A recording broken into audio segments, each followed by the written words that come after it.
लोगों से कहना चाहता हूं, कम मेक इन इंडिया।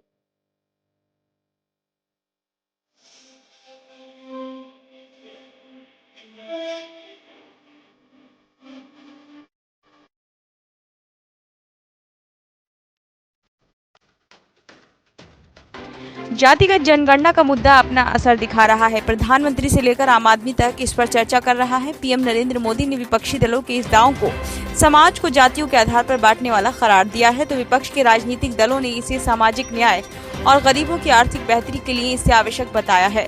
बिहार से अनेक लोगों का कहना है कि उनके पूरे गाँव मोहल्ले में किसी ने जातिगत आंकड़े लेने के लिए संपर्क नहीं किया, तो इस आंकड़े को सही नहीं माना जा सकता।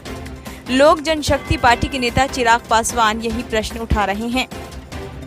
सोशल मीडिया पर भी इस मुद्दे पर जबरदस्त बहस चल रही है। एक सोशल मीडिया उपभोक्ता हिमांशु नारायण ने प्रश्न किया कि क्या ज्यादा आबादी वालों को ज्यादा टैक्स नहीं देना चाहिए? अल्पसंख्यक समुदाय अपने टैक्स से बहुसंख्यक समुदाय को मिलने वाली कल्याणकारी योजनाओं का भार क्यों उठाए? उन्होंने कहा है कि ज्यादा संख्या वाले लोगों को ज्यादा हिस्सेदारी देने से लोगों में जनसंख्या बढ़ाने का ही विचार पैदा होगा, जिसे भारत जैसे देश बर्दाश्त करने की स्थिति में नहीं है। राजकिशोर सिन्हा ने प्रश्न किया है कि उनसे आज तक किसी ने उनकी जाति नहीं पूछी। ऐसे में इस बात की क्या गारंटी है कि जो जाति की जनगणना जारी की गई है वह सही है? उन्होंने कहा है कि जिन लोगों ने अंतर जाति विवाह किया है या जिन्होंने अपनी जातियां छिपा ली हैं, उन्हें किस जाति और किस श्रेणी में रखा गया है। सिन्हा का प्रश्न है कि सरकार ने आर्थिक आधार पर लोगों का आंकड़ा क्यों जारी नहीं किया। चंद्र प्रकाश दुबे ने कहा है कि केवल जातिगत जनगणना ही नहीं जारी करनी चाहिए, ये भी बताना चाहिए कि किस जाति के कितने प्रतिशत लोग टैक्स देते हैं।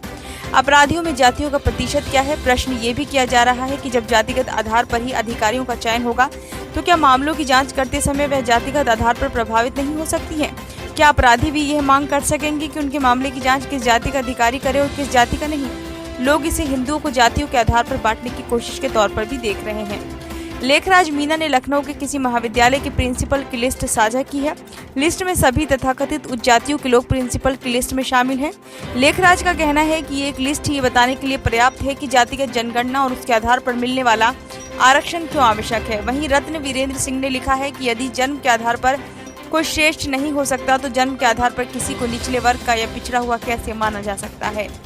सोशल मीडिया पर यूजर हर वर्ग, हर जाति और हर धर्म के गरीब लोगों को शिक्षा और कल्याणकारी योजनाओं का लाभ देने का समर्थन कर रहे हैं, लेकिन उनका ये भी कहना है कि जाति के आधार पर कम योग्य व्यक्ति को ऐसे पद पर नहीं बिठाया जाना चाहिए जिसके लिए वह योग्य न हो। कुछ सोशल मीडिया पोस्ट में समाचार पत्रों की कतरनों को साझा करते हुए कहा गया है कि न्यूनतम अंक न पाने वाले व्यक्ति को भी शिक्षक या डॉक्टर बनाया जाएगा, तो क्या ये देश की शिक्षा व्यवस्था और लोगों के जीवन से खिलवाड़ नहीं होगा?